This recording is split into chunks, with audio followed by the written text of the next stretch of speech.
we'll get started again. My name is Ramesh Thakur. I work here at CIGI. I'm one of the co-chairs for this conference.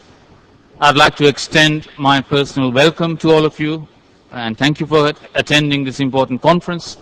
Having done that as co-chair, I will also take myself off first thing in the morning for tomorrow, so you won't hear me then.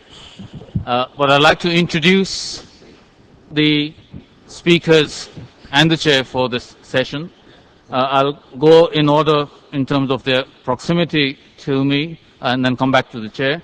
Rolf Alter, he's the Chief of Staff to the Secretary General of the OECD, not to the OECD, as the program says. Next to him, Paul Heinbecker, who used to be our ambassador to the United Nations, is now a colleague with me here at CIGI as a distinguished fellow, and also teaches at Wilfrid Laurier University with a cross-appointment there. Next to Paul, Andrés Rozental, who is now I think he still is, unless he's passed over that as well, President of the Mexican Council on Foreign Relations, a former Deputy Minister of Foreign Affairs of Mexico. It's a trio of very distinguished and extinguished diplomats there. Next to Andrés is Gordon Smith, who's now the Executive Director of the Center for Global Studies at University of Victoria out in British Columbia, and the former Deputy Minister of Foreign Affairs of Canada. And then at the far end of the table, Xue Lan, who is the Executive Associate Dean of the School of Public Policy at Tsinghua University. The reason I don't need any piece of paper before me in introducing them, we've all been working together on a very interesting project that they will talk about, which has to do with global leadership in resolving some of these major bottlenecks, including questions of climate change and energy security. And to moderate the panel, to moderate the session, we have someone who is extremely familiar to all of us in Canada, by name, by face, and by voice, Diana Swain. And the reason she is very familiar to all of us in Canada, for the foreign guests here, is that she is the anchor of the main nightly, evening, weeknightly broadcast on CBC, the public broadcasting system. Diana, over to you.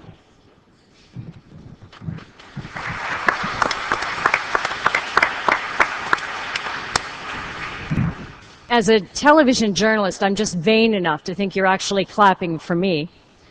But I know by looking at the program, as I'm sure you have, you're clapping because this is the last panel, and after that, the bar opens. And I've You can call it all off right now. done panels often enough to know that you position yourself to go right before the open bar, because then people are on the edge of their seats, and you can confuse yourself and think that they're so engaged in what you're saying that they're really captivated, but they're really just ready to be the first ones there when we say the cocktail reception begins. What we want to do with this panel is different than the way the other panels have been formatted. So instead of opening statements, we're going right to the Q&A, and I'm the Q. As a journalist, nothing is more enticing to me than the offer to interview 5 people on a topic like this. So that's the way we're going to do it. And toward the end of our allotted time, assuming that we will still have time left, we're trying to shorten this to get ourselves back on schedule. We'll open this up to the floor. I should also mention that Rolf has an obligation to leave at about 5:30. Is that right, Rolf? To catch a plane. So he may be sort of sneaking out. It's not because my questions have become just that powerful, but I'll interpret it that way. What we want to do then is talk about the role of global political leadership. I think if nothing else today, what's been established is that there is some consensus, at least in this room, about the need for something to be done. There's consensus about the seriousness of the problem, consensus about what has caused it by and large, that there is a need for action now and that the clock is ticking. The question then becomes not whether we should move forward, but how.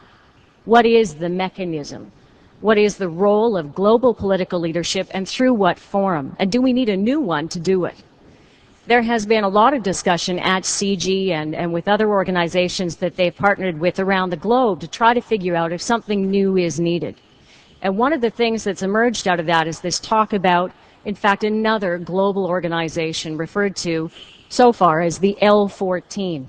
And just for those who may not have been a part of this discussion or had the opportunity to read some of the research beforehand, it's essentially the G8 plus the 5 other countries that are sort of loosely referred to as the plus 5, China, Brazil, South Africa, Mexico, and India.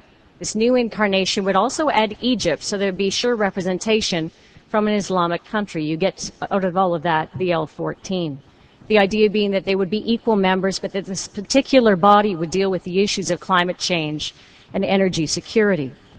So that's where I want to begin.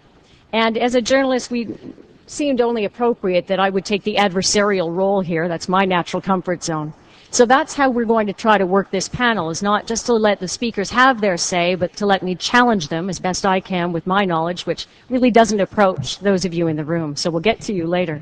But to get some back and forth in this discussion so we can get an engagement on how we move forward from here. To that end, I want to start with you, Gordon, because I know how strongly you feel about the L14 idea. So let's get to that. Is what this discussion needs really another body that could be bogged down in politics? And I know you feel strongly that it must be the leaders who participate in this. Is that feasible? Is the mechanics of getting all of these people in one place to talk about this even realistic? And is it going to take so long that we'll completely forget the need for urgency? Yeah, we're bogged down now. That's the problem. And, I mean, it's clear with the kind of discussions we've had today. I mean, anybody, as far as I know, that really believes that the UN process, with its next big engagement being in Bali, is going to lead to a result of the kind that's necessary to deal with the climate change and energy issues and development issues that we're talking about today. And anybody who believes that, I think, I wonder what they've been smoking. It's not going to get there. The only way we're going to get there is if there is a strong leadership from people at the top. Part of the reason is because these issues cut across a whole variety of sectors in government. Environment ministers, energy ministers, foreign ministers. But ultimately, the only people that can really make the kind of deals that are necessary to deal with issues of this breadth are leaders. The present G8 is too small. It doesn't have the right countries. You've got to go at least with China and India. And as you say, what we've been working on is adding the 5 countries that have been meeting with the G8 plus an Islamic country. Yes, it can be done, and yes, it can be done quickly. All right, let me ask Andrés then, to be trite about it.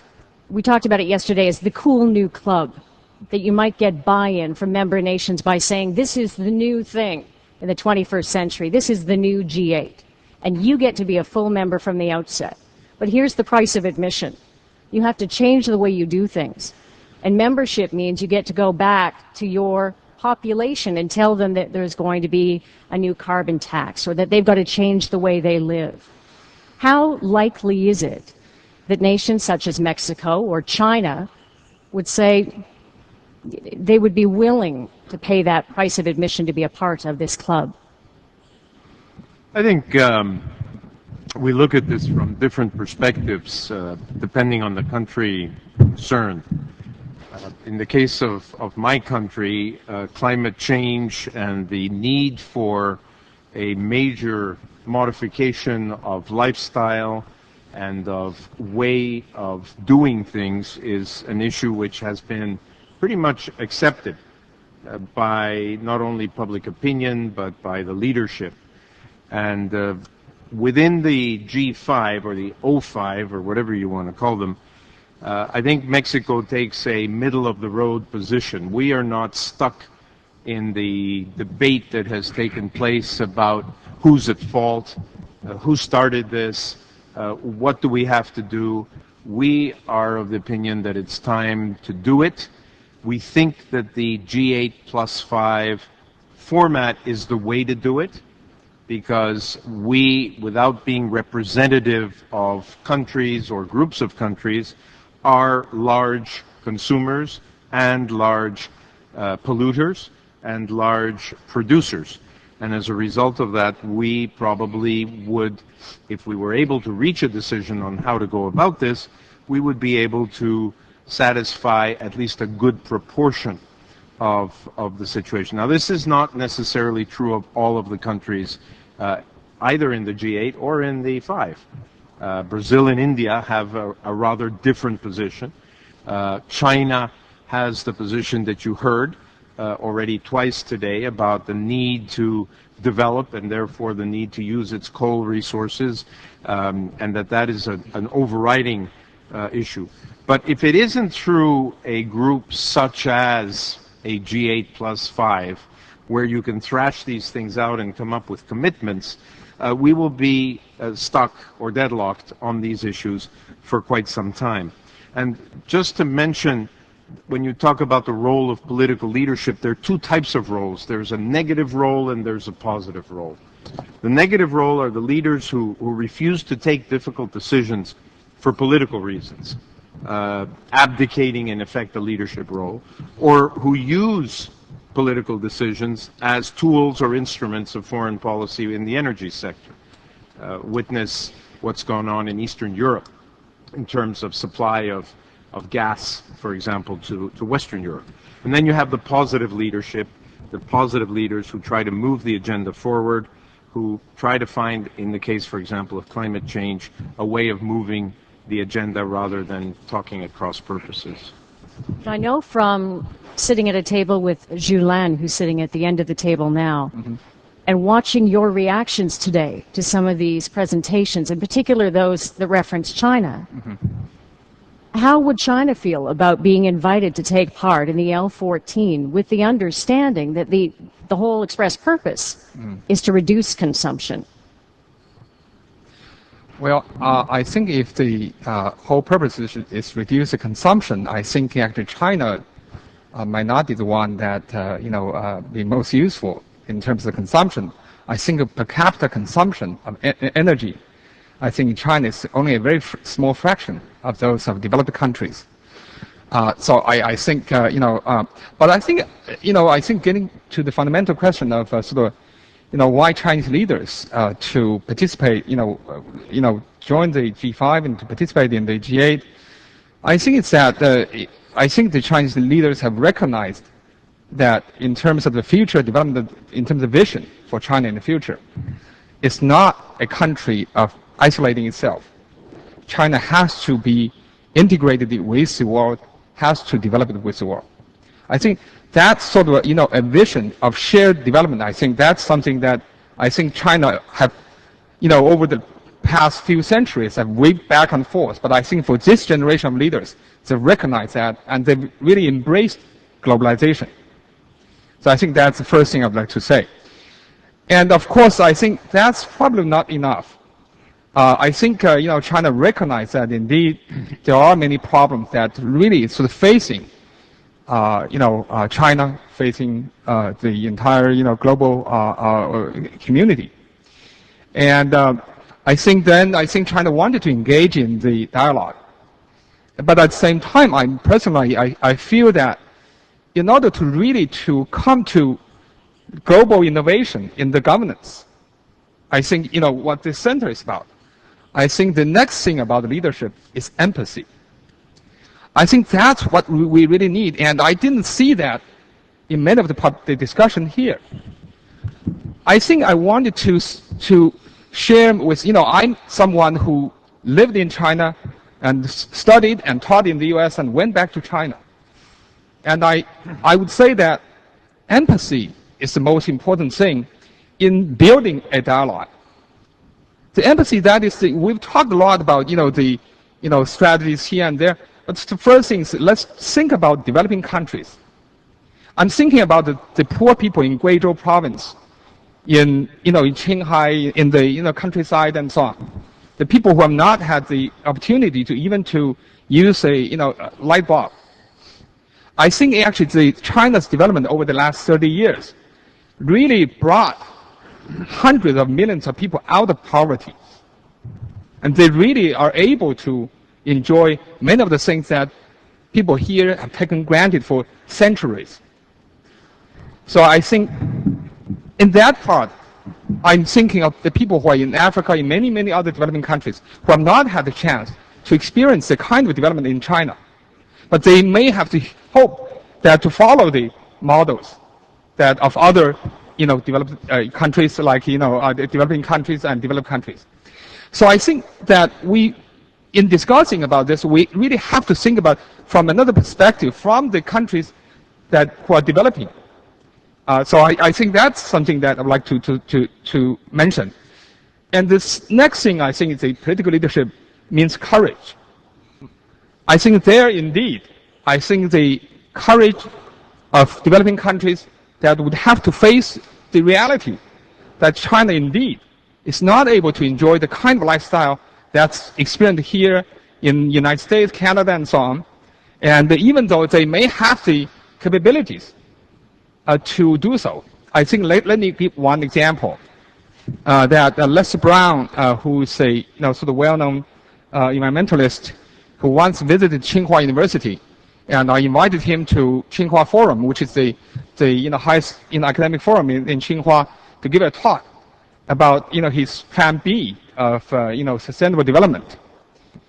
And in the in his talk, he rightly gave the arithmetic about why China could not follow the path of the U.S.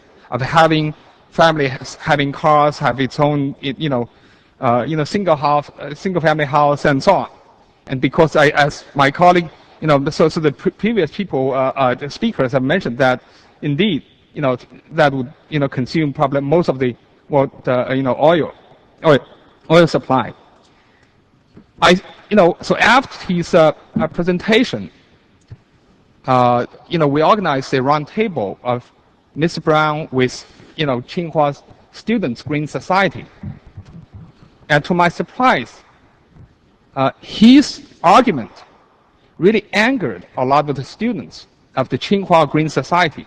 These are the people who are fighting for the environment. They are actually fighting for the sustainable development task. But one thing they are not in agreement with Mr. Brown is saying that, why on earth Chinese people could not have the right to enjoy the kind of lifestyle that other people can choose? Why couldn't we choose that? If we voluntarily decide we are not doing so, that's all right. But at the same time, we are not to be told by somebody we cannot do so. Let me bring Paul Heinbecker in on this, because I guess this is the risk of, didn't mean to startle you. This seems to be one of the dances that will be important in the diplomatic relationship of making this work, is how does the West in particular not come across as high-minded? We used it all up. We polluted everything. We now realize things have to stop. So we want everybody to stop at once now. I just, you may be able to tell from my voice that I have a cold. I asked that the table be kept clear so that there would be no damage. I think that I'll come back to your question, but I wanted to make one point because I had prepared a statement, and it was 2 lines long, and it was that there's too much leadership. We don't suffer from a lack of leadership. There's too much leadership. I went to Google and I saw that there were 157 million entries for leadership. So it's obviously something that's preoccupying people. I think what we need is a little bit more discerning leadership. I mean, President Bush led us into Iraq. Vice President Cheney is leading us into Iran. Chavez is leading us down the garden path. Ahmadinejad is leading us to perdition. Castro, I'm not quite sure. I think he's finished leading, actually, which is not a bad thing. So I think, if I were, and I would say that, wouldn't I? But if I were looking for leadership and partnership together, let's just take a look around this room. If it wasn't for Jim Balsley, there would be no CIGI. There would be no CIC. There would be no Balsley School. I dare say there may not be a RIM in the nature that it is. Paul, I can ask you to speak closer to the mic if you don't mind. There is also, and I think if Jim understands leadership, he also understands partnership probably as well as anybody. What we're needing in the international community is more partnership. We don't need people who think that leadership is making tough decisions and trying to impose them on everybody else. We need people to come together on these kind of things. I think I'd like to challenge something that Gordon said about the UN process. The UN process did, after all, bring us the Kyoto Agreement, which is the only agreement we have on climate change. It did bring us the convention also on climate change. And it's done a great deal. I happen to agree that we really do need to get the key countries together because I think it's easier. But I don't think it comes at the cost of or otherwise at the expense of an organization that we actually need. The problem with the end of the Cold War is that we haven't renewed, as somebody said yesterday, our institutions.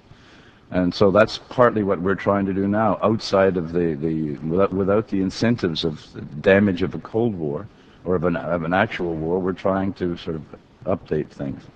But what we need is, we don't need somebody, a good, strong leader who decides that climate change is a bad idea.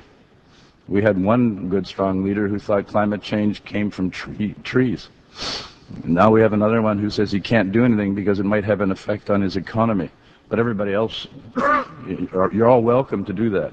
So I think that, I don't know what your question was, actually. I've been talking for a couple minutes trying to remember, but I might as well just ask. You were getting there, though.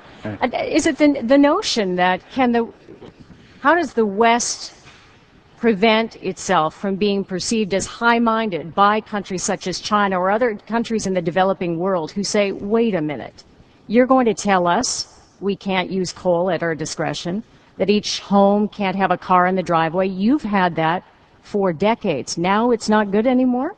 How does the West pursue an argument that doesn't appear to be only in its own self-interest? Well, obviously it leads. It says to itself, we created this problem.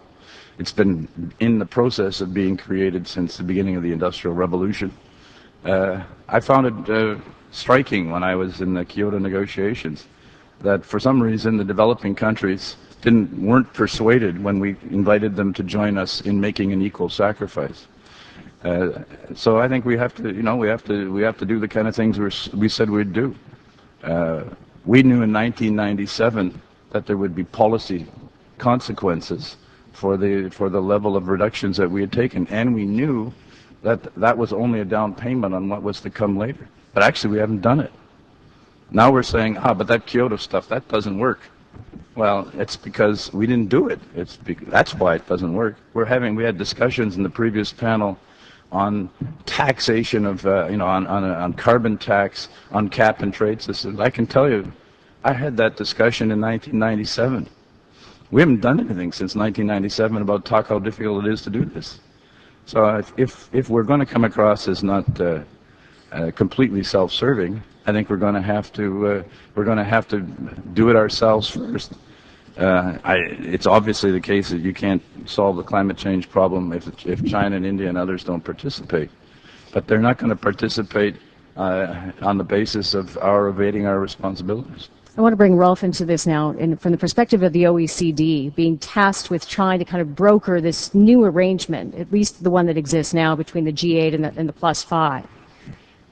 If time is of the essence, and Paul says he was talking with people about carbon tax 10 years ago, how likely is it that you'll be able to get some kind of a framework, whether it's the one that exists right now or something new, to be productive soon enough to meet the test of what needs to happen?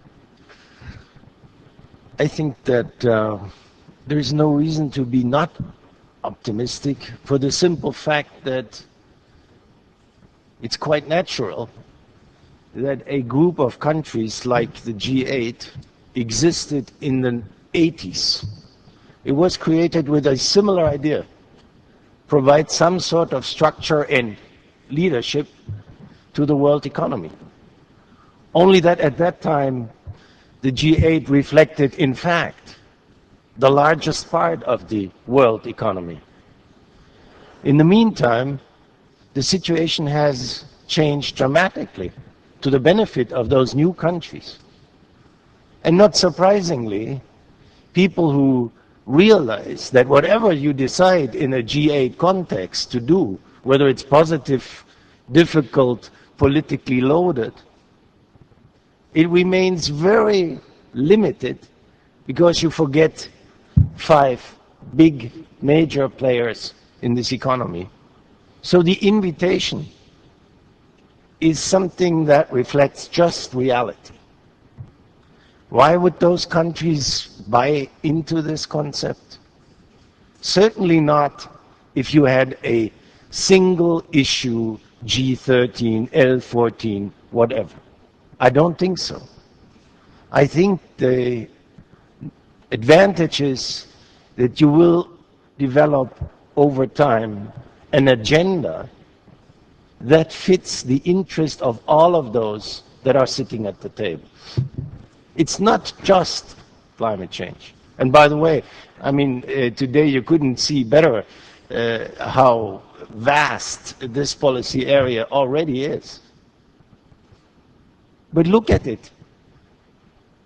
China, India are countries that are asking for technology. They would like to make sure that investments continue to flow.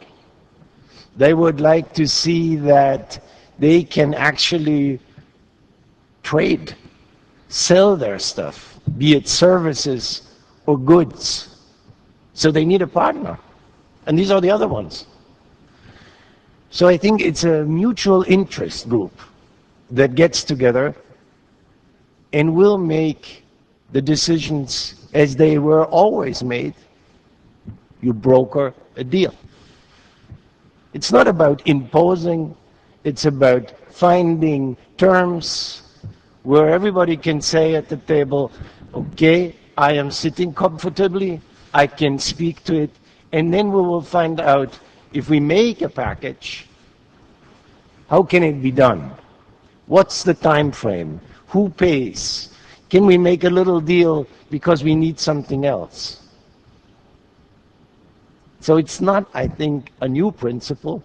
It's just a principle that has grown with the fact of a very different global economy.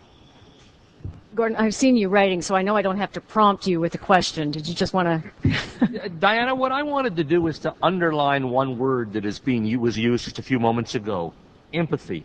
And the importance that I think a lot of people that haven't had the good luck that I've had to be inside some of these meetings, the importance of interpersonal relationships.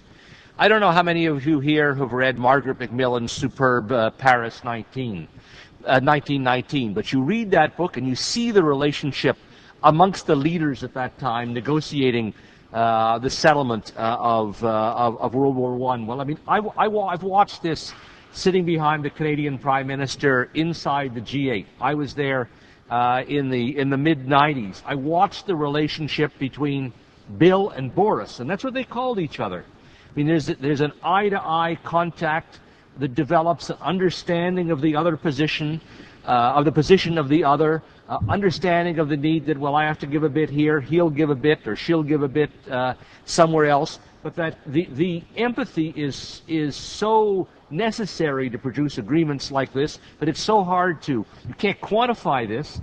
You know, a lot of historians, other than people like Margaret that are really superb at their work, don't get into this. Most of political science, in my view, doesn't get into this sort of soft stuff.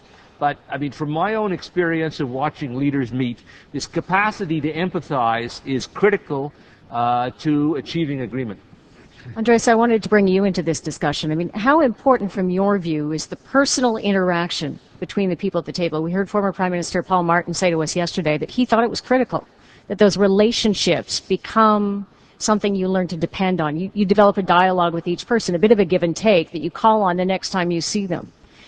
Having said that, do you kind of surrender that a little bit by creating yet a new organization? Are you better to work within some existing bodies? I do think, Diana, that it's critical, and I don't think it's only critical at the leaders level. I think it's critical at every level in which international discourse takes place. It can be at the level of negotiators on a specific treaty. It can be at the level of deputy foreign ministers. I'm sitting here because this man on my right was my opposite number in Canada when I was Deputy Foreign Minister, and we began a friendship that ended up in his bringing me in to several things here in Canada. I think it's critical that you have these personal relationships. The internet is fine for many things, but it's no good for negotiating. Negotiation requires eye-to-eye contact. It requires being able to deal with a human being in front of you, next to you, able to find those fine points that Gordon was talking about, to find a common ground. And I mean, look, this isn't the first time that we are faced with critical issues that are unresolved. We've spent generations dealing with unresolved issues and resolving them little by little. Some have taken longer, some have been quick to resolve. The climate change issue is an issue which is very difficult because it goes to the heart of the inequality of the world in which we live. If this was a world of equals, if we were all more or less had the same history and the same development process, we could easily come together and say, now is the time to do certain things. I remember when I was growing up, the United States automotive industry, every time a vehicle emission standard became, is that mean I've got to stop? Every time, times in a row we get every time a vehicle emission standard was adopted in the United States for the automotive industry, they began to sell the old models, the polluting models, in Mexico. And this went on for years. Today, we have stricter emission standards in Mexico for our automobiles than 49 of the states of the United States, because we believe in the necessity of doing that, because we lived in circumstances which reached critical proportions in terms of the pollution of Mexico City and other urban areas. And I think that it is unfair to ask countries to forego certain parts of development, but it is fair to ask countries, China, India, Mexico, Brazil, to understand that the cost of not doing anything today increases exponentially the cost of having to do it tomorrow. Xue, I want to bring you into this because we heard from a Chinese journalist yesterday. We were all talking rather casually about how climate change plays in the media. Does it have any traction? Do people lead the newscast, headline their paper with climate change? And when we see that happening more and more here, the journalist that we spoke with was saying it really doesn't have that kind of traction right now in China. So how likely is it that these issues will be seen as critically, as Andrés just mentioned? I think the journalist is right. Indeed, I think probably not only China, but for many developing countries, climate change probably is not the most critical, most pressing, most immediate things that people or general public are concerned about. But at the same time, I think, in China, in general terms, environmental pollution has becoming a very important, a critical problem, and that indeed the entire country has becoming much more aware of it, and it's trying to find solutions to it. So climate change is more only sort of embellished into that general picture. But I think that's sort of the challenge to the Chinese leadership, to think about how to really communicate to the general public that these things are not only critical to the, to the global future, but also to the Chinese people themselves, and to communicate that knowledge, and to ask people to make some sacrifices that's probably necessary in order to be able to reduce economic emission and to be able to solve the problem. I think that's a huge challenge. But at the same time, I think in order for them to persuade the people in developing countries, they also need a partnership that's been talked about in developed countries. Because I think it'd be very hard sell for them to tell Chinese people saying that, okay, you should not do this or do that. But when they look at the consumption pattern, the consumption behavior in other parts of the world, in a totally different, different pattern, and the consumption is many times more than the general public in China. I think that's a very hard sell. So I think the political leaders in the developed countries should also face up with the challenge to communicate with the public here, also about the possibilities, about how people can change behaviors, and also, as Rolf said, that how to find solutions that actually can benefit both the developed countries and developing countries. Paul, I don't want to tax your voice too much, but you referenced the Google search of leadership. I think a couple of those would have been mine anyway. But if we go ahead and create another body, a Leaders 14, and you get people to the table and they sign on and they say, we're willing to look at this, we will acknowledge the need to do something, how do you prevent it from being little more than a PR exercise that says, look at us appearing to do something? How do you guarantee that it delivers? With respect, I think that's a bigger concern for the media than it would be for the leaders.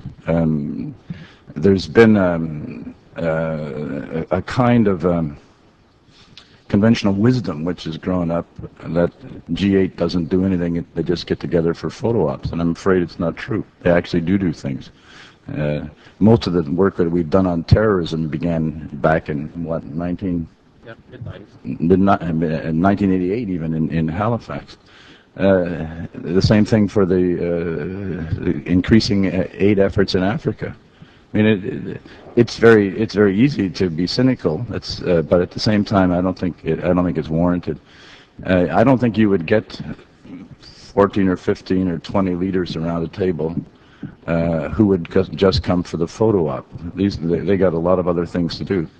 And so I don't actually see that as a problem. What I see is the solution to the problem is that they start out with the presumption that that there's a real problem, and they start to identify the extent to which each of them can move on that problem. They start to understand better what the political opportunities and the political constraints are, and they start to come to some kind of a decision.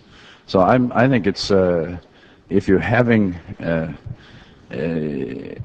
if we ever got to the point where we had a G8 meeting, I think, or a G15, L15 meeting on climate change, we would have narrowed the differences between us enormously, and we could do much further. I used to think, and I still think I was correct, that we could have had a much more successful UN reform program if there had been an L15 that had got together first and said, here are a few things that we think need to be done, and we all agree, and we commend it to the rest of you. That's leadership.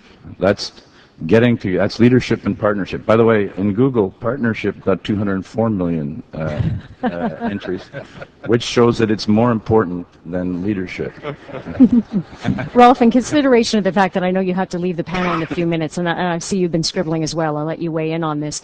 The notion, let me throw something on the table as well, though, that if you get these people to the table, the L14, it's a meaningful dialogue. Everyone is there with genuine intentions. Angel talked earlier about the idea of taxing the bad. Is that kind of an approach likely to get through this body, or is that something that they would all have to do independently? No, I think a dialogue, partnership, these are all very important principles. And before you come to a joint decision, I think a dialogue produces, hopefully, if it's a real dialogue, a common understanding. And a common understanding means not just the technical aspects. It's not a question of whether I can really explain what an emission trading system means. It would also say, is it feasible, for example, in my country to do it? And if I say, no, it's perhaps not yet, the institutional setup is not yet there, I would hope that the other one would understand that, well, then maybe we have to make another combination of instruments. And I think one should not set or think that a group of such leaders would mean uniform results and measures to take. I think it would mean that countries will have to come up at that table with their own ways to do it. I mean, countries have very different social, historical, economic systems, political systems.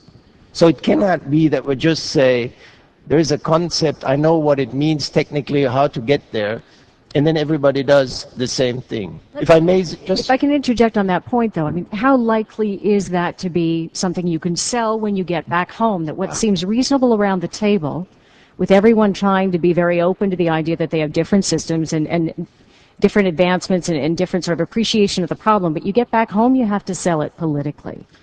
If Yes. it appears that somebody won and somebody lost, doesn't it all fall apart? Well, let me then say, there are two things that I would say. First is, yes, deals have to be balanced. They cannot be unilateral. And they cannot just mean someone loses and the other one wins. And in climate change, I think it is obvious that everybody will gain if there really is an efficient policy to stop it. So the gains are not even questioned.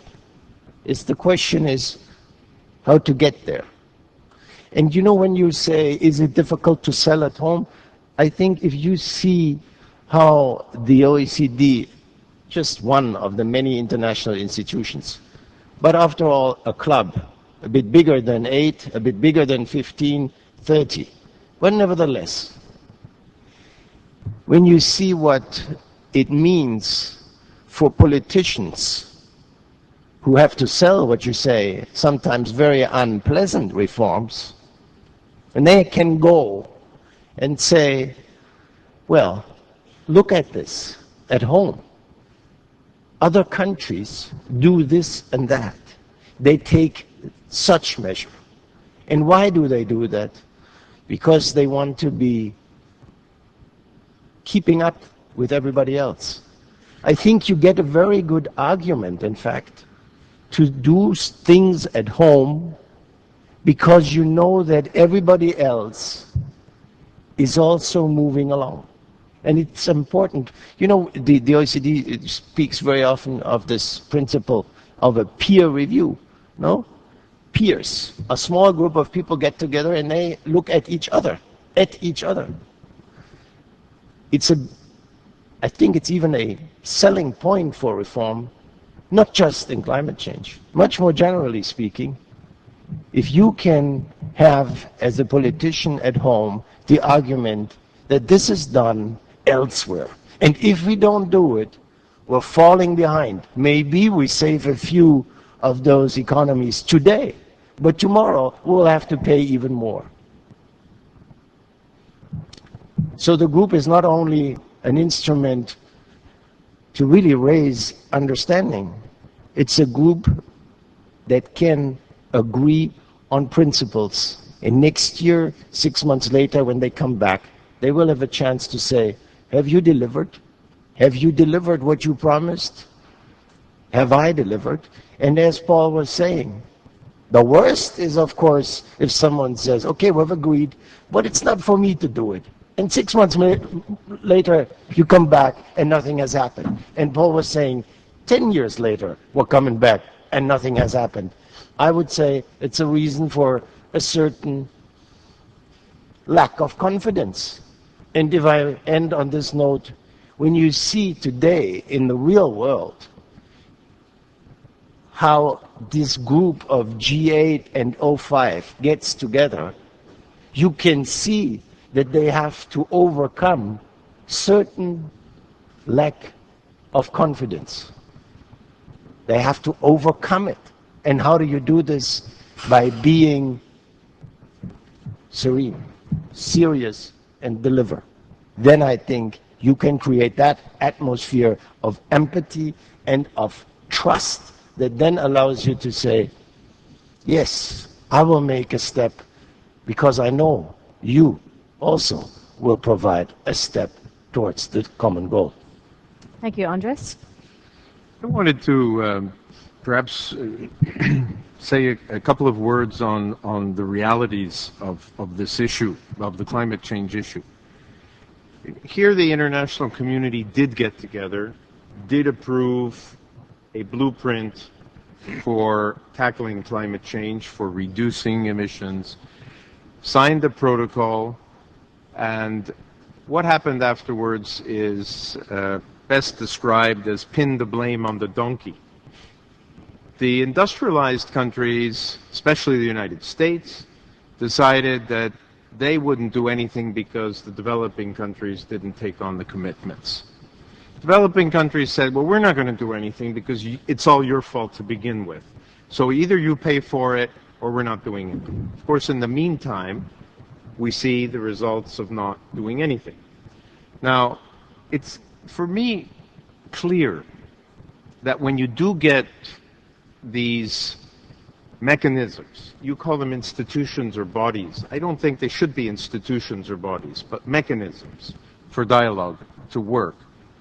You go somewhere, and I'll give you a very concrete example. 2 weeks ago, less than 2 weeks ago, in Berlin, there was a meeting of the Sherpas of the G8 with the O5. And among the issues they discussed was climate change. And at the end of that meeting, there is now a common paper, which is a chairman's summary of the discussions, which reflects an agreement on certain of the key issues which have been blocking an agreement. There is an acceptance of some of the principles that each of the two sides have been asking for, demanding. Well, that's a stepping stone to go to the next step, where you take that and you begin to look at some of the specifics. And that presumably will be done between now and the G8 summit in Japan, where the five will participate in a greater role, some greater role, we don't know exactly which greater role, than they did in Heiligendamm, at St. Petersburg, or at Glen Eagles. So the work that we've been doing, the work that CIGI's been doing, the work that the Center for Global Governance in University of Victoria in BC has been doing, and this group of Breaking Deadlocks is not in vain. It's not just there and in abstract. There is, in effect, movement by governments that you can measure. I can measure it, and seeing where we were 5 years ago and where we are today. We haven't gotten there yet. We may not get there in the next year or two. But I still go back to the same issue, the cost of not doing anything, both for one side and for the other side, is going to be immensely larger the longer we wait. But in this room, you're preaching to the converted. There's nobody here. Converted. It's, you know, this is my role. This is my comfort zone. I just play the other side. But I mean, you're preaching to the converted. And in certain countries now, you may be preaching to the converted. But clearly there isn't a consensus either on whose problem it is to fix, whose fault it is to begin with, or even on the timeline to do something. The level of urgency is really just, you know, even in North America, a debate that's just starting to kind of pull in the same direction. So even when everyone here agrees, what is the reality out there in the world that you're all familiar with based on current careers and past? I mean, how real is the acceptance? Or is it just that you see everybody else is signing on and you think it's prudent to do the same thing, but nobody does anything after that? You're privileged, Diana. You live in a country that has been environmentally conscious for some time. I come from a country where there was no environmental, where there was no environmental consciousness for most of the period that I grew up. And the result of that is, if you see what the consequences are in terms of disease, in terms of stunted growth, in terms of malnutrition, in terms of all of the issues that environmental damage causes, you come to the conclusion that you have to do something about it. And if you travel, as many of my countrymen do, and come to the Canada or to the United States or go to Europe or to Sweden, and they see the difference between what their country has and what these countries have, they're convinced. And I say they're convinced to pay an additional cost. Every Mexican has to pay, every Mexican who owns a car, which admittedly is not every Mexican, but a good number of Mexicans, have to pay an additional cost for that car not to pollute the way cars used to pollute. And the additional cost is quite high. But they're paying it because they believe, and I think that this is what environmental consciousness is about, they believe that they will be better off if they live in a cleaner environment than if they live in the pig pen that we used to live in. And I would venture to say that China and the Chinese people and India and the Indian people will eventually get to that point as well. Why? Because they will see directly in their lifestyles the negative effect of not doing it. Gordon? Well, Diana, want to make a distinction between two things because they're becoming blurred a little bit. One is that there is a huge set of issues out there in the climate change and energy area that need to be tackled.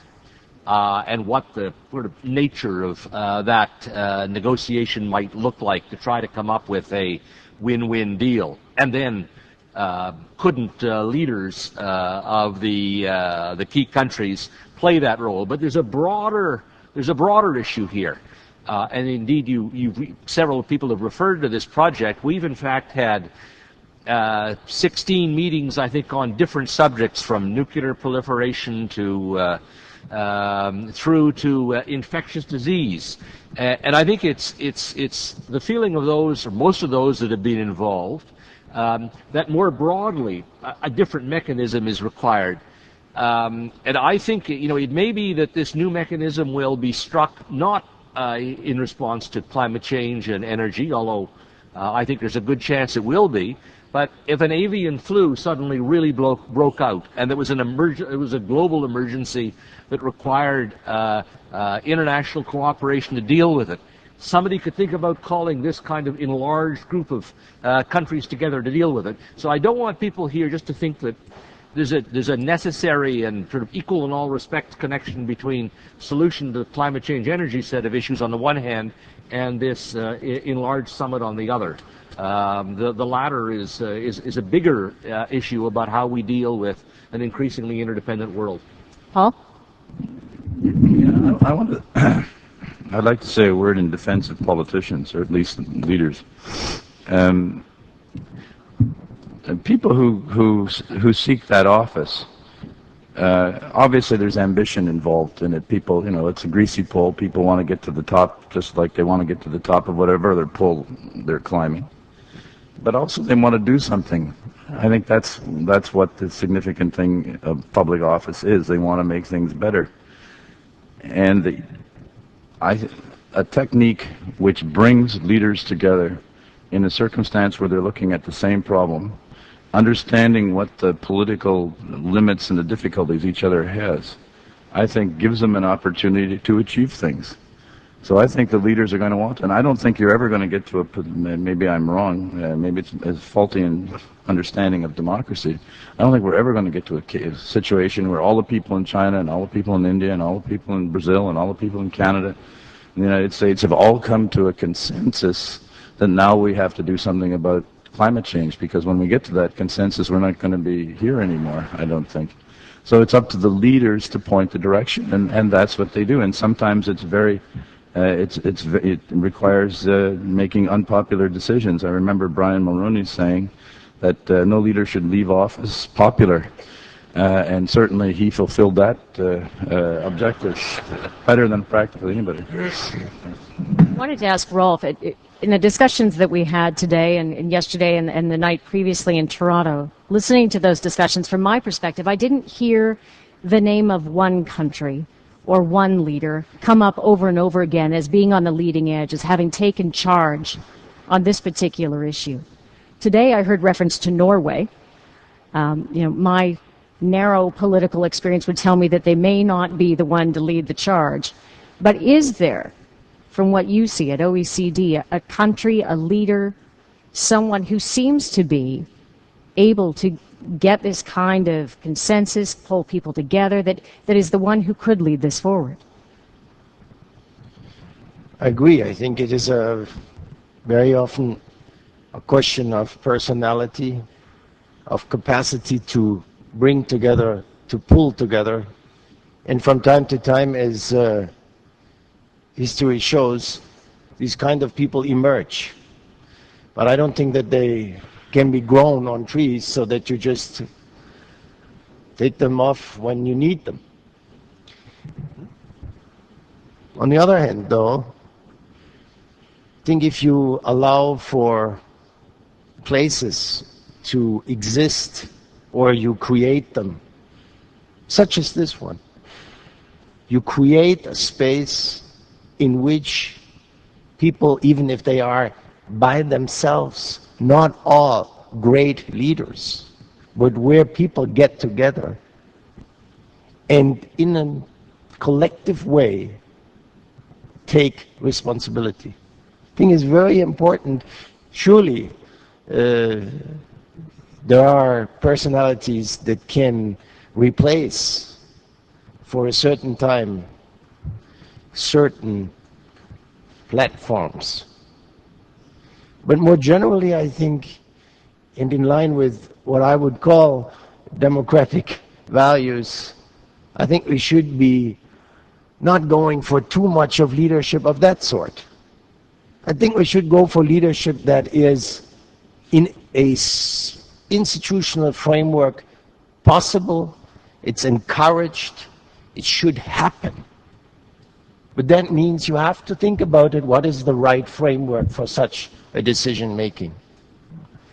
And I would add that when you see countries that are emerging and still emerging on the global scene, despite all the closeness that we have, we can fly everywhere, we can be everywhere anytime. If you look at yourself, you can see that you still have your own ideas, your values, your background. And that, I think, is something which, in a process where you have to decide about policies in individual countries, has to be valued. Respect the other. Make sure that you do not believe that this is just interest. Respect. And that has to be grown in places where people talk to each other. And I have to say, I couldn't agree more with what some of my colleagues here said. The internet will never replace that sort of a personal encounter that you have. Oh, but the BlackBerry will. So. Yes, of course. I'd like to pick up from Rolf's point. I agree that actually, I think that the problems we're facing, it's not like the event like this, Second World War, like 9/11, like a crisis situation, where I think the situation creates leadership. What we're facing are the problems that with accumulating over the times, and the risks, are far away. You don't feel the immediate, problems and so on. So I think this kind of a situation, creates a requires different kind of a leadership that would really have to be somewhat more collective, somewhat more gradual. And so here I think the key is how not to play the blame game, but rather to find creative solutions. And one thing that some of the things that this morning has been talked about technology, I can see that indeed there are many opportunities there that actually there could be institutional innovations. For example, could we have, given the technology, the best technology available, and given what's being used in many developing countries, is it possible to create a global technology foundation that pays the companies to get the technology, the best technology, and then use that to diffuse it and find ways to diffuse that to the developing countries? Because if you follow the natural economic evolution, the developing country will not be able to use those technology, probably not at least in 20, 30 years. But with that sort of a global technology fund, maybe they can use that immediately. That will cut the emission. That will increase the energy efficiency tremendously. So I think there are many of those sort of win-win solutions that actually we may have not really, sort of worked hard enough to try to find. It actually brings me to one of the questions I'd written down earlier when we were listening to Steve Strong, and I believe it is from Goldman Sachs, and he was talking about the idea that maybe another way to go at this is to put enough money into the R&D, come up with X technology that is so persuasive in of itself that countries all want to bring it in because it appeals to their competitive advantage, that this thing spreads, not unlike the BlackBerry, around the world and becomes a tool that you must have. That, other than a kind of political will to do something, whether it's taxation or changes to environmental policy, that could help fix the problem. How real is that, Gordon? Well, I'm cautious on this, and I guess it's maybe after having spent 3 decades working in the government of Canada. Government's capacities to pick winners, particularly in the technology field, is not good. The marketplace does a lot better. So it seems to me, coming back to the previous discussions today, the critical thing is to get the marketplace working, and so that there is competition, and may the best products win.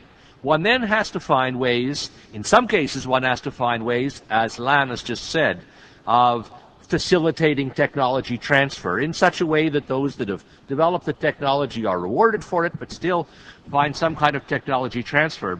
But for the last 10 years, I've had the privilege of serving as the chairman of the International Development Research Center. Maureen O'Neill, the president, is here. And the IDRC is founded on the basis... Gordon, I'm just going to interrupt just for the moment to say that Rolf has to leave us to catch his planes. I want to thank you for your participation, Rolf.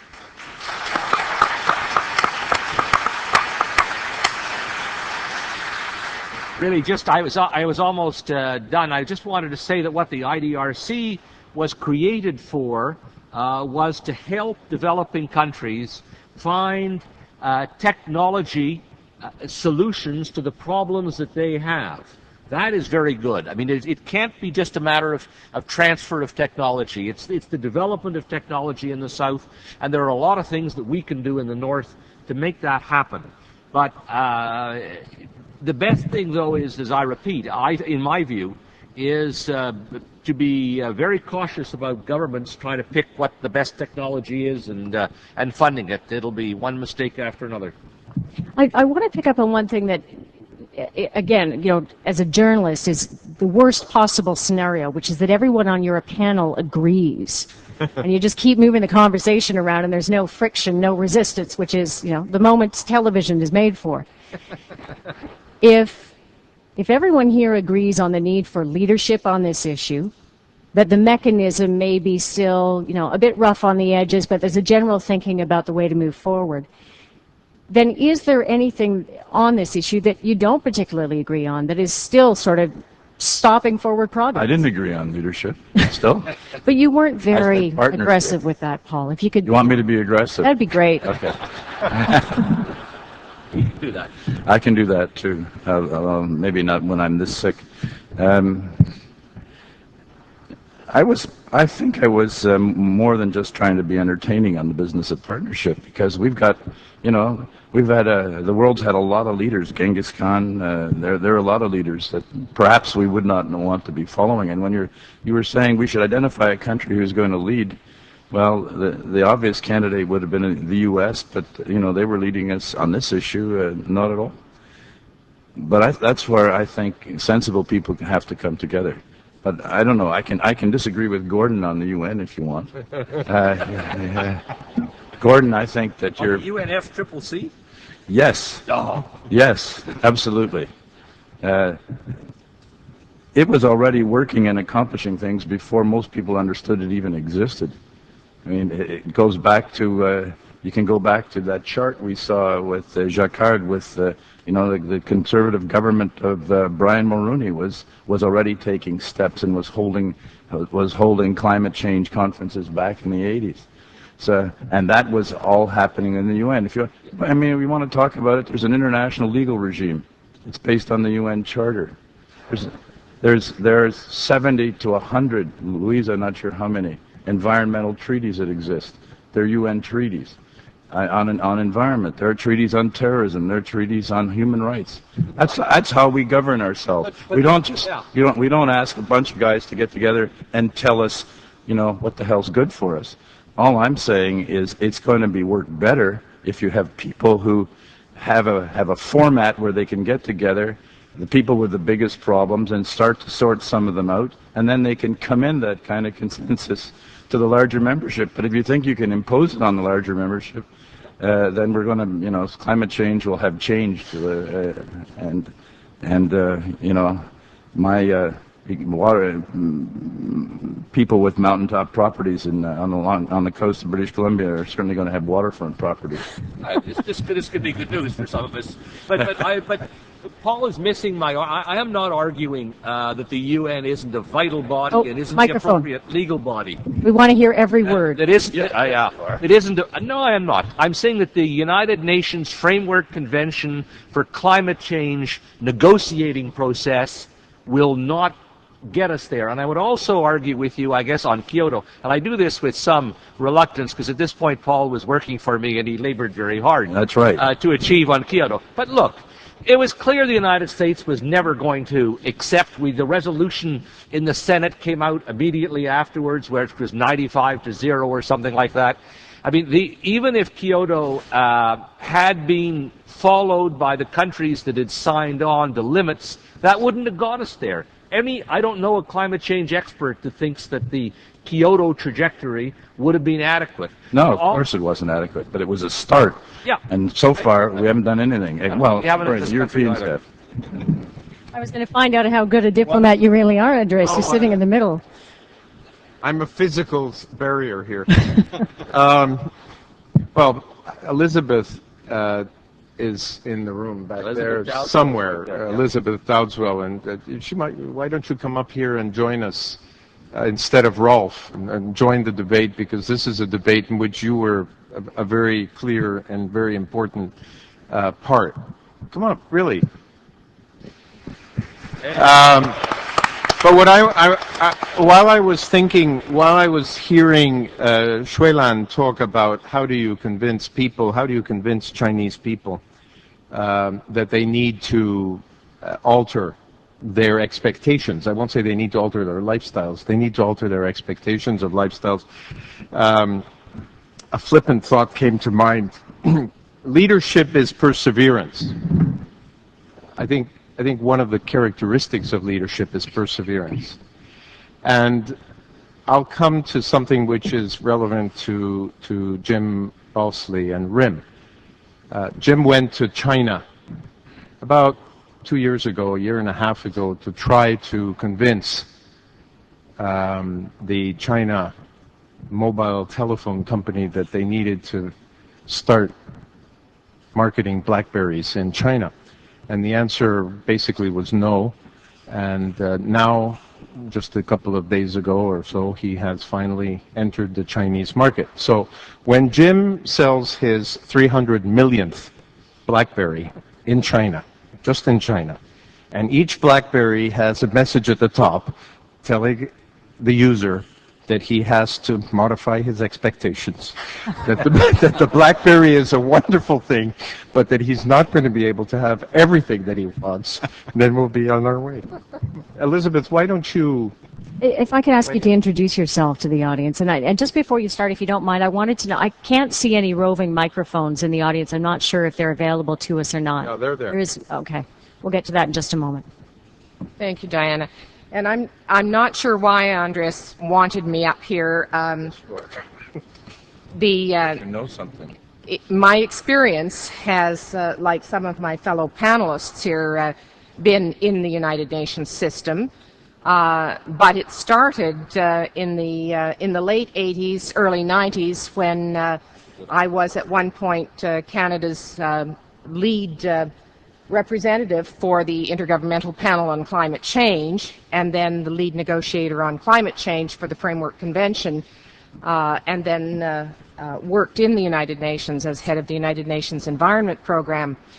It's rather interesting, 2 points I would make. One that I'll make tomorrow which is that it's fascinating to find yourself, on the one hand, trying to help develop a global regime to combat climate change, and more recently trying to help our own government with the challenge of what we're going to do in this country for 100,000 years or more with respect to nuclear waste.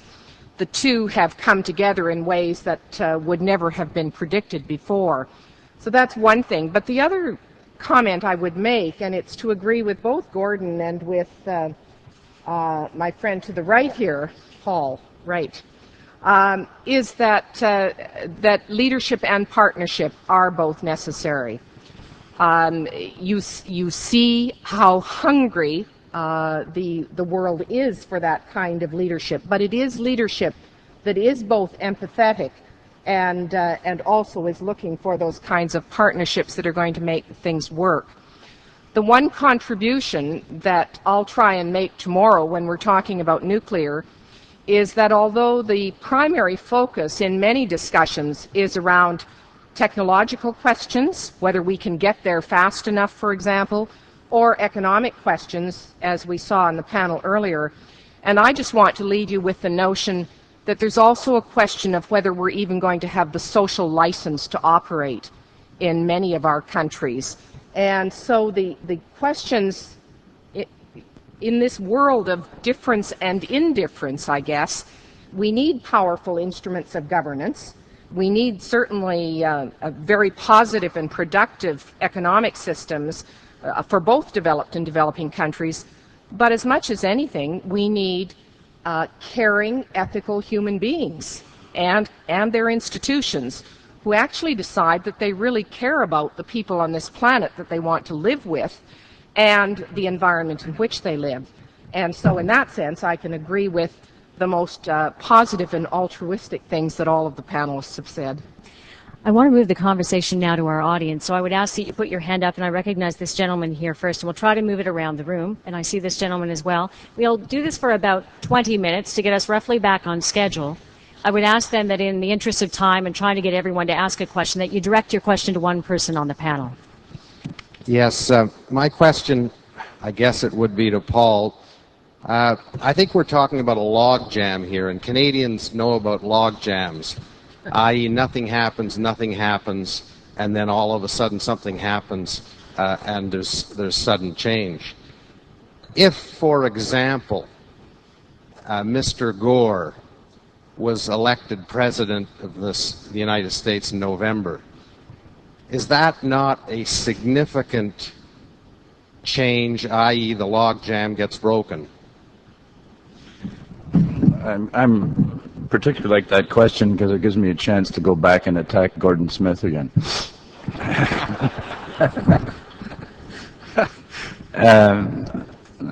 I think it would make a big difference if Gore suddenly found himself as the presidential candidate and the president in 2008. I think it would have made a big difference if he'd been the president, and well, if he had, I don't know, he was the president in 2000, but if he had actually got the office as well. He at Kyoto, he was the one who bid up the reductions on the U.S. side, and drove the numbers as high as they actually got. And in fact, they got so high that the Canadian government started to not follow suit. So I think if he had been president, it's one of those things that would make a big difference. I think people make a difference.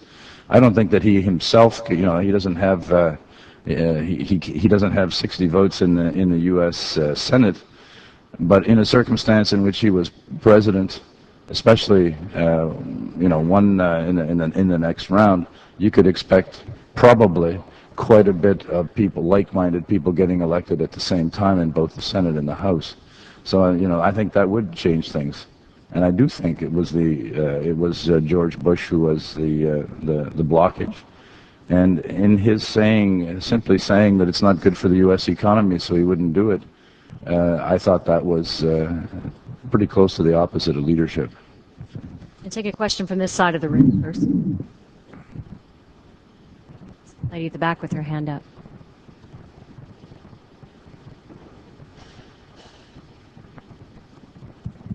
Thank you. I hear a lot of country naming, and I was just going to say that part of the empathy goes towards thinking that we are one species, that we are one people, and I guess the emphasis on leadership takes me to think that what about individuals? We all have responsibility. The Time magazine called the Person of the Year you because of a lot of vehicles on internet that gives individual power.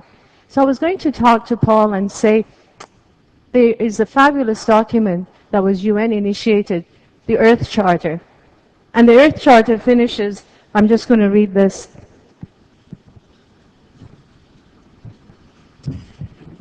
Let ours be a time remembered for the awakening of a new reverence for life, the firm resolve to achieve sustainability, the quickening of the struggle for justice and peace, and the joyful celebration of life.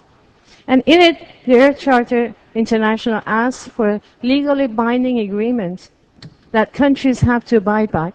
I don't see how a leadership of L15 would be able to enforce the things that we need to do in the view of the fact that both the oceans and the soil are saturated with carbon. We only have the air to work with, and that's the urgency. Did you want someone in particular to respond? Well, I thought maybe Elizabeth Dowdeswell, who was there, well, I was there too, but she maybe has a better memory than I do. The issue about the L15 or the L20 or whatever it is not that they're going to impose anything on anybody, because frankly they can't. They may be the most powerful countries in the world, but they can't impose things on people. But if they can agree among themselves on something that needs to be done and they commend it to others, then you're a long way down the road. If you can get the Indians and the Chinese and the Americans and the Europeans and so on to agree on a course of action, and they commend it to the rest of the membership to do, you've got more than half the problem solved. And even if the rest of the membership didn't do anything and the 15 did something that they agreed among themselves in climate change, that would be major progress. So I don't see an L15 as a way, as in some sense replacing the UN. It doesn't trouble me at all. One of the things I would say is that while we have in Canada a kind of general appreciation of the UN, we don't have a very specific appreciation of the UN.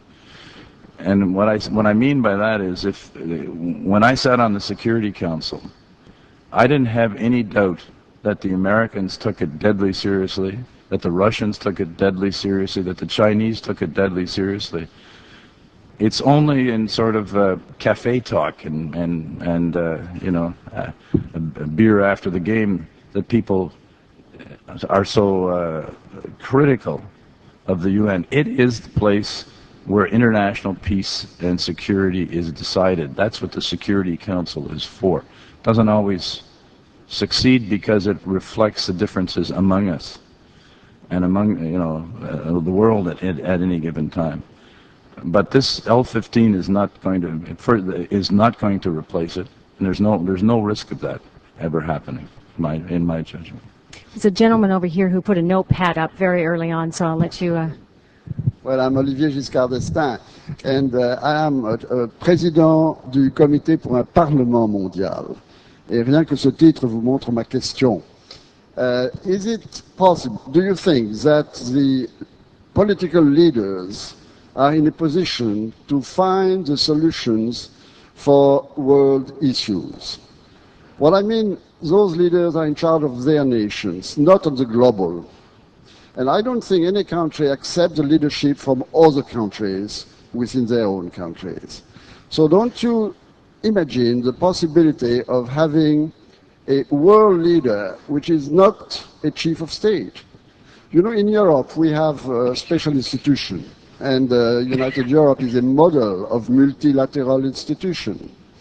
Then we may think that we could have an institution aside from the United Nations dealing with the global problems and global issues we have in a democratic way. Well, I guess that's my question too. You want to take that, Gordon? Well, I mean, I will take a stab at that, Olivier. I am an enormous admirer of what's called in French la construction européenne. I mean, the construction of Europe. But there are limits as to how far, certainly at this point, the European countries are prepared to go. And when you get to issues of security policy, when you get to issues of nuclear weapons, I haven't seen that Europe is near the point of giving to one person in Europe the decision as to when to use nuclear weapons. So I think if you look on a global scale, we're a long, long way away from there being sufficient consensus to give an individual or a group that degree of power. I mean, if one looks, and Paul is more expert in this than I am, or Louise, but if one looks at the veto on the Security Council and the difficulty even of restraining the use of the veto to substantive questions and not on procedural questions, it's very, very tough. So, I mean, I think in a perfect world, you're right. In an imperfect but the current world, I think what really one has to rely on is the leaders of the key countries. Paul Martin's original concept was of 20. I won't get into the detail of talking of why we're talking of a lower number now, but somewhere less than 20 but more than 10 that try to work out, as Paul has said, a position that they can agree to together, which is one of leadership in the world. It is not one of dictating to the rest of the world. I don't think we can get further than that politically now. Can you get the microphone to the front? This gentleman standing here. Thank you. From all the discussion, I have the impression that, or perhaps it's not correct, that Gordon Smith is proposing a G8 plus. 14, 15, this is more or less the number of states which already now, not officially, but unofficially, is connected to this group of 8 altogether.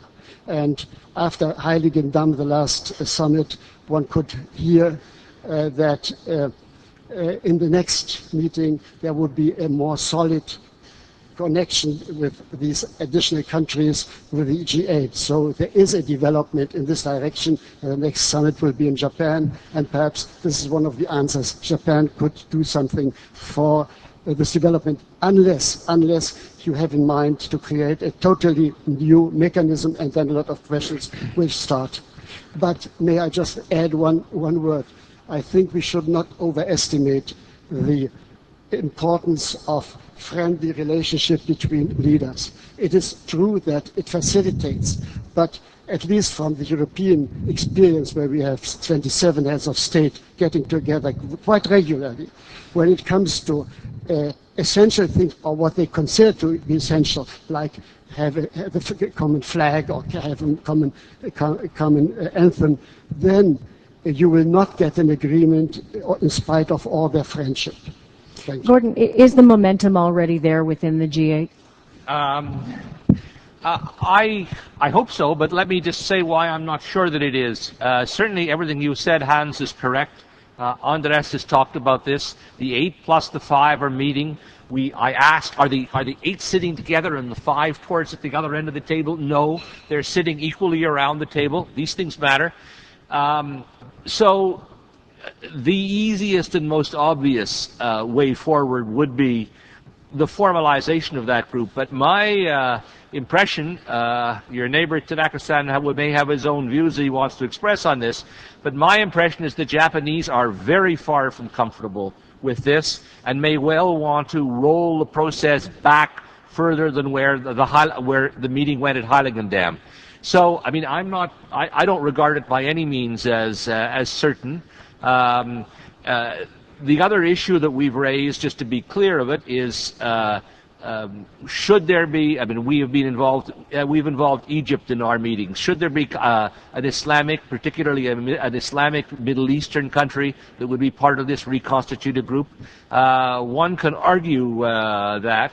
We now have Hillary Clinton with another option altogether, and that is an E8.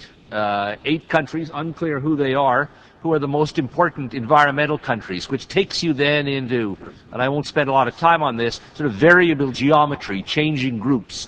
And there, by the way, I think the most important thing to say about that is what you will lose, as several of us have talked about, is this development of empathy, which you've mentioned yourself, Hans, which is so important to actually reaching agreement on these at these actual meetings. Actually, ask the microphone come back just for a side. Hans, was it? This gentleman had his hand up as well. Thank you. My questions are. I'd ask you to speak up if you wouldn't mind. Yeah, I'm Alag, and my question is addressed to Paul and or Gordon, both, either one of them or both of them. I mean, I empathize with a lot of what has been said in terms of procedures and people getting to know each other. But unless you understand the language of the other, I don't see, and the question of empathy that was raised at the beginning. I'm sorry, I can't. Unless you understand Hold the microphone closer if you don't mind. Okay. Unless you understand the language of the other, the conceptual basis, the thinking and the language of the other, I don't see much progress going on. And I'll give you a simple instance. Doha, you've had pretty much the 14 going on agriculture. In 2004, in a CIGI meeting, I said that, you know, there are issues on which we have walked out. And before Doha, there was the Committee on Agriculture.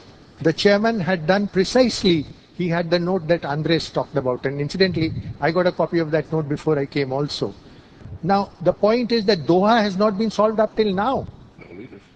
The agriculture business, in 2004 we raised these issues, and even up to today there is no progress. And we've gone through a fairly inclusive process. We initiated the group of 20, which was the developing countries, went up to the group of 33, the 4, precisely something corresponding to the 4, the 5, and the 14 has been going on Doha. And there is no agreement on that. Energy and agriculture are serious issues.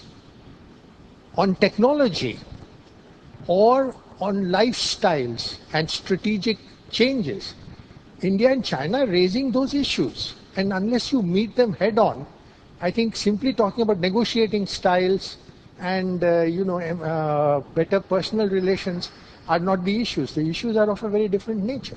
In the interest of time, I'm going to ask Andrés, actually, if you wouldn't mind speaking to that.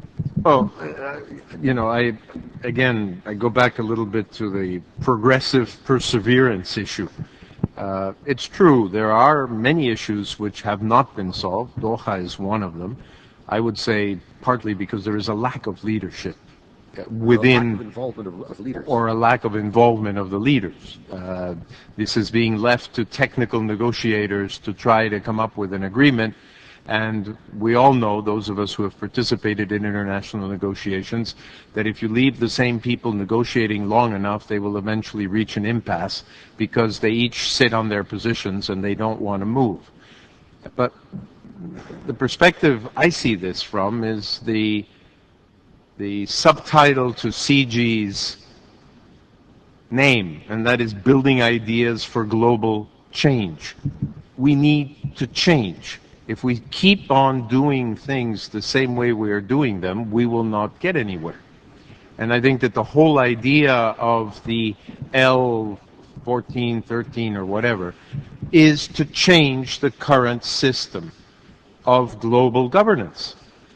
Now, governance doesn't mean imposition. It doesn't mean not listening to the Indian position or to the Chinese position. It means trying to find a way through that meets the basic positions of the countries. And this is what I think, if you saw the note, if you saw the chairman's summary, it begins to do. It recognizes one of the basic principles that India and Brazil and China and Mexico and South Africa have been fighting for, which is the proportionate and differentiated responsibility. And then it goes on to say that you need to find a way for the developed industrialized countries to find financial mechanisms to help those countries in a differentiated and proportionate way. So, I say we're not there yet, but I think we're further along in this particular path than we were 6 months ago or 12 months ago. And I would very much hope that Japan, as host of the next G8 summit, does not do what Gordon has said and go backwards on this process, because I think it is in Japan's interest, just as it is in every country's interest, to move forward and not backwards.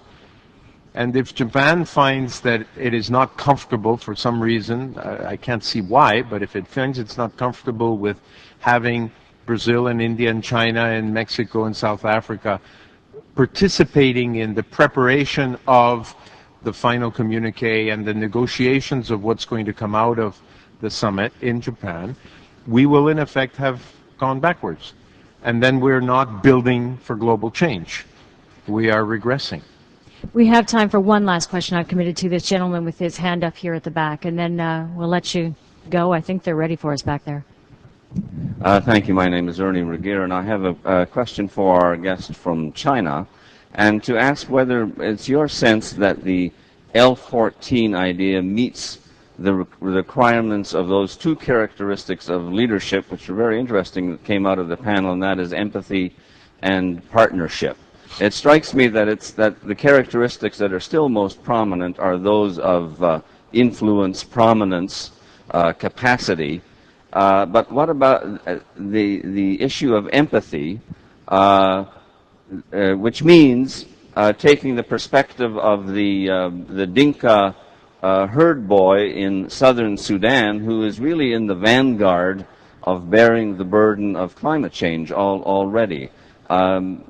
Is it your sense that the empathy and partnership qualities are going to be present in that kind of a body, or are there other elements required?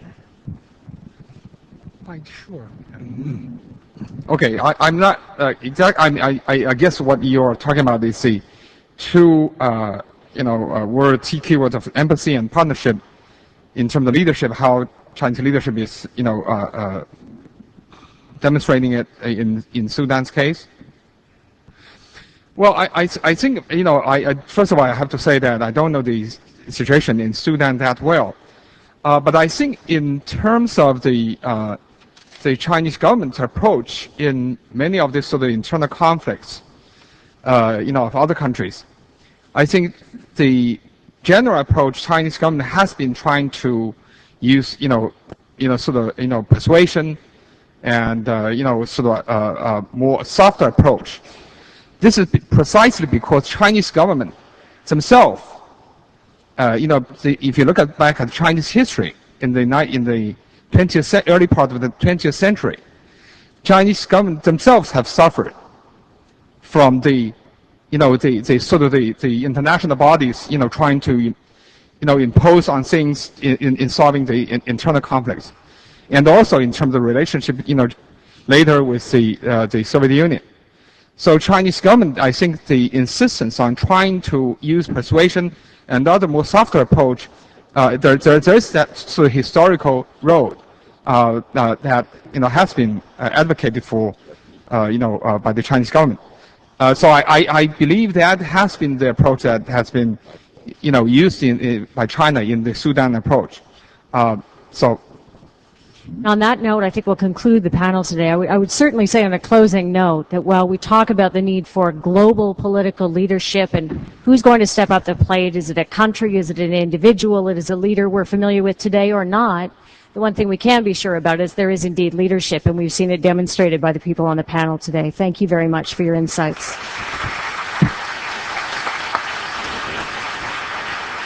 Thank you for your impromptu. Just if I could have everyone's attention for one quick moment.